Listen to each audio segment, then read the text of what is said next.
नमस्कार, आप देख रहे हैं एम न्यूज 24x7। पेश है आज की सुर्खियां। बिहार को 50 साल पीछे ले जाना चाहता है लालटेन गठबंधन।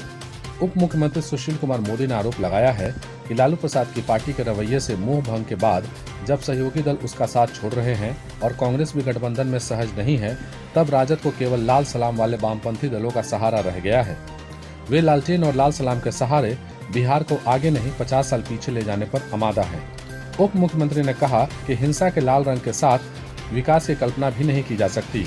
बिहार की जनता इस कॉकटेल को कभी कामयाब होने नहीं देगी। उन्होंने कहा कि राजद ने जिन 10 सुधारों की बात की है, उसमें हर क्षेत्र के लिए केवल चुनावी नारे गढ़े गए हैं, विकास का कोई रोड मैप नहीं है। बीएसपी सुप्रीमो मायावती का ऐलान, बिहार में सरकार बनी तो उपेंद्र कुशवाहा होंगे सीएम। बसपा के राष्ट्रीय अध्यक्ष सह यूपी की पूर्व मुख्यमंत्री मायावती ने कहा कि हमारी पार्टी ने गरीबों के हित के लिए बिहार में रालोसपा के साथ गठबंधन किया है। उन्होंने कहा कि बिहार के जनता के आशीर्वाद से यदि इस गठबंधन की सरकार बनी तो उपेंद्र कुशवाहा मुख्यमंत्री होंगे। मायावती ने कहा कि गठबंधन का मुख्य उद्देश्य बिहार में खुशहाली लाकर वहां की जनता को बेरोजगारी, गरीबी और बाढ़ से मुक्ति दिलाना है, ताकि पीढ़ियों से चली आ रही घर घर से पलायन की व्यवस्था से लोगों को राहत मिल सके। उन्होंने जनता से एक मौका देने की अपील भी की है। राजद और कांग्रेस में बढ़ी सीटों को लेकर तकरार। राजद और कांग्रेस के बीच सीटों के बंटवारे को लेकर खींचतान थमने का नाम नहीं ले रही है। राजद ने लगातार दूसरे दिन कांग्रेस को सीटों को लेकर संयम बरतने की नसीहत दी है।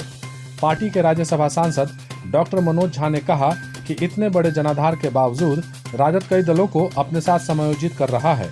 कहा कि यह चुनाव सिर्फ सरकार बदलने का नहीं बल्कि सरोकार बदलने का है। बड़े लक्ष्य के लिए कांग्रेस को भी बड़ा दिल दिखाना चाहिए। उन्होंने कांग्रेस से अपील के साथ ही चेतावनी देते हुए कहा कि ऐतिहासिक संदर्भ में दोनों दलों के रिश्ते को देखिए, हठ धर्मिता में नुकसान न हो जाए, हठ धर्मिता गठबंधन पर भारी न पड़ जाए और हठ धर्मिता से कहीं बदलाव का इंतजार कर रहे बिहार के लोगों को मायूसी न हाथ लगे। नया मोर्चा बनाने के बाद उपेंद्र कुशवाहा ने राजद और बीजेपी पर बोला हमला। रालोसपा प्रमुख उपेंद्र कुशवाहा ने आखिरकार मंगलवार को अपने नए राजनीतिक कदम का ऐलान कर ही दिया। उन्होंने बसपा और जनवादी पार्टी सोशलिस्ट के साथ एक नया मोर्चा बनाने की जानकारी दी है। उन्होंने अब की बार शिक्षा वाली सरकार का नारा भी दिया है। उन्होंने भाजपा, जदयू और राजद पर तीखा हमला बोला है। कहा कि 15 साल की यह सरकार हो या 15 साल की इससे पहले वाली सरकार, दोनों एक ही सिक्के के दो पहलू हैं। कुशवाहा बोले कि नीतीश कुमार फेल विद्यार्थी से कंपटीशन कर रहे हैं। कहा कि दोनों ही गठबंधन को भाजपा चला रही है। बिहार की जनता को नया और बेहतर विकल्प चाहिए। छोटा गठजोड़ बड़ा खेल, बिहार में थर्ड फ्रंट नहीं चल रहा है सफल। 2005 के विधानसभा चुनाव में बिहार में खंडित जनादेश आया था।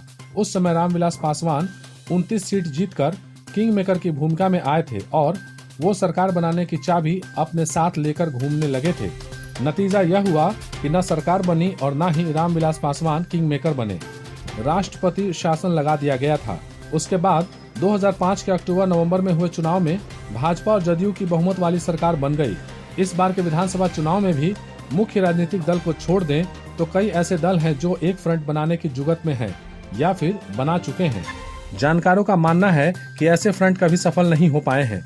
वहीं कई राजनीतिक दल भी यह मानते हैं कि जो मुख्य पार्टियां हैं वह अपनी फ्रंट की सरकार बना सकती है।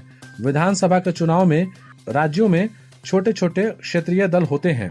वह अपने अंक गणित के मुताबिक चुनाव लड़ते हैं और अपने जातीय समीकरण को देखते हुए उनकी पार्टी चुनाव में शामिल होती है। कभी कभी ये छोटी पार्टियां बड़े दलों के लिए काफी सहायक हो जाती है। वजह यह है कि यदि चुनाव बाद दो फ्रंट में अंक गणित गड़बड़ आता है तो यह अपने छोटे अंक से उसकी भरपाई कर देते हैं। 2015 के विधानसभा चुनाव में ये छोटे छोटे क्षेत्रीय दल एक साथ नहीं आए थे, लेकिन इस बार ये छोटे छोटे दल एक साथ आए हैं। पप्पू यादव ने अलग एक फ्रंट बनाया है। वहीं आरएलएसपी के उपेंद्र कुशवाहा ने भी बसपा के साथ अपना एक अलग गठबंधन बनाया है।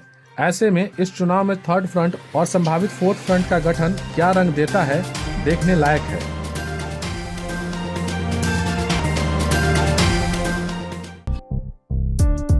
काम हो वैन से प्रचार का या फिर बैनर पोस्टर का, हो डिजिटल मार्केटिंग, यूट्यूब, फेसबुक या एसएमएस का, ऑडियो डबिंग हो या फिर काम चुनाव प्रचार का।